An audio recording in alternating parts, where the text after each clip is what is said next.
Nitish Kumar India गठबंधन के संयोजक बनने के वाले थे। ऑफिशियल अनाउंसमेंट होने वाली थी, लेकिन थोड़ा सा गेम बिगड़ गया। गेम किसने बिगाड़ा? गेम बिगाड़ा ऐसा माना जा रहा है खुद नीतीश कुमार ने, क्योंकि एक ऐसी स्टेटमेंट उन्होंने दी जिससे सबके सब हैरान रह गए।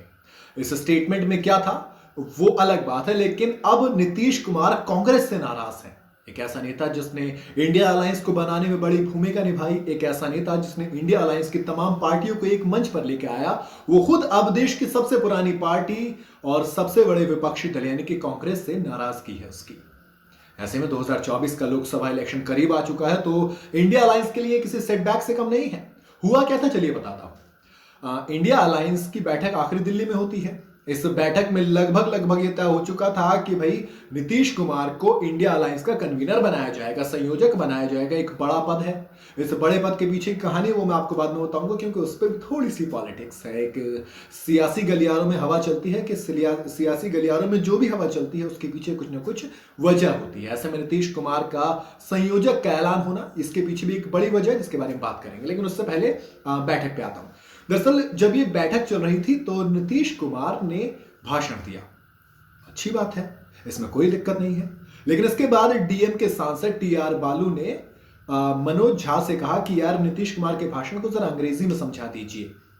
अब इतनी सी बात पर नीतीश कुमार भड़क गए। उन्होंने कहा कि हिंदुस्तान में रहना है तो हिंदी आनी चाहिए। एक तो वैसे ही देश में इस वक्त नॉर्थ वर्सेस साउथ चल रहा है। ऐसे में नीतीश कुमार के इस बयान से तमाम नेता हैरान रह गए, और हैरान तो इस बात से नीतीश कुमार भी रह गए कि भाई जब बैठक के अंदर बात हुई तो बाहर कैसे पूछी, मतलब मैं आपको कैसे बता रहा हूं। नीतीश कुमार को ऐसा लगता है कि बात कांग्रेस ने लीक की है, और इसी वजह से नीतीश कुमार अब कांग्रेस से भी नाराज है। माने इंडिया अलायंस जो कि 2024 में एक साथ लड़कर मोदी को हराने का, बीजेपी को हराने की बात कर रहा है, वो खुद आपस में लड़ रहे हैं। और सीधी सी बात है, अगर आप आपस में लड़ेंगे तो सामने वाले को कैसे हराएंगे। अब दूसरी चीज क्या है? दूसरी चीज ये है कि इस वक्त जो जेडीयू है उसमें खुद आपसी कलह चल रही है। वो खुद आपस में लड़ रहे हैं। ललन सिंह पार्टी के अध्यक्ष थे, उन्होंने इस्तीफा वो हटे। अब नीतीश कुमार पार्टी के अध्यक्ष भी बन गए हैं, जेडीयू के अध्यक्ष बन गए हैं। अब इसमें क्या होता है? इसमें सबसे बड़ी जो चीज ये होती है वो ये होती है कि नीतीश कुमार जो कि जेडीयू के अध्यक्ष हैं वो बीजेपी में भी जा सकते हैं। ऐसी सियासी गलियारों में हवाएं चल रही हैं। और दोस्त एक कहावत है कि बिना आग के धुआं नहीं उठता। ये हम सब अच्छे से जानते हैं कि नीतीश कुमार किस तरह से पार्टी बदलते हैं, किस तरह से गठबंधन बदलते हैं। कभी एनडीए का हिस्सा होते हैं तो कभी महाविकास आघाड़ी की तरफ चले जाते हैं, यानी कि कांग्रेस वाले गठबंधन की तरफ आ जाते हैं। तो इस तरह की चीजें वो करते रहते हैं। ऐसे में हमने बिहार में मुख्यमंत्री पोर्ट होते हुए देखे हैं।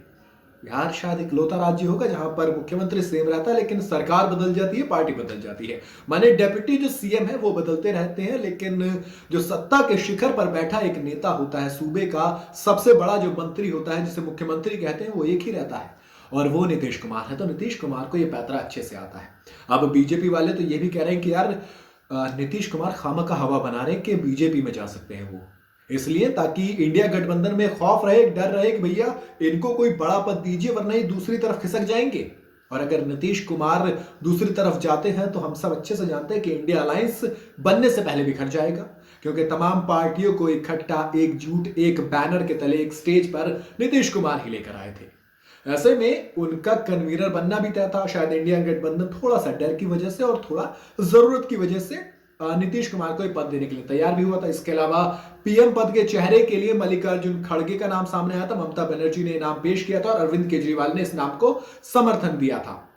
ऐसे में मल्लिकार्जुन खड़गे फॉर पीएम और कन्वीनर के लिए नीतीश कुमार, ये दो नाम लगभग तय माने जा रहे हैं। पर वही एक चीज, जब तक राजनीति में ऑफिशियल खुलकर सामने नहीं आता तब तक कयासों की गेंदबाजी चलती रहती है। वाकई सियासी पिच पर 2024 की कौन बाजी मारेगा ये अभी भी एक बड़ा सवाल है, क्योंकि अगर इंडिया गठबंधन में यही हालात रहे तो पहले उन्हें आपसी कलह को सुलझाना होगा, उसके बाद सामने वाली पार्टी को टक्कर दे पाएंगे। आपको क्या लगता है कि वाकई में नीतीश कुमार को कन्वीनर बनाना और मल्लिकार्जुन खड़गे को पीएम बनाना इंडिया गठबंधन के लिए फायदेमंद साबित होगा, या फिर ये बात कहीं दब जाएगी, ये गठबंधन भी जो पहले वाले गठबंधन हुआ करते थे उनकी तरह कहीं खो जाएंगे? मुझे कमेंट में जरूर बताइएगा। वीडियो अगर आपको पसंद आई हो तो इसे लाइक और शेयर जरूर करें। जाते हैं तो चैनल को सब्सक्राइब करते जाएं।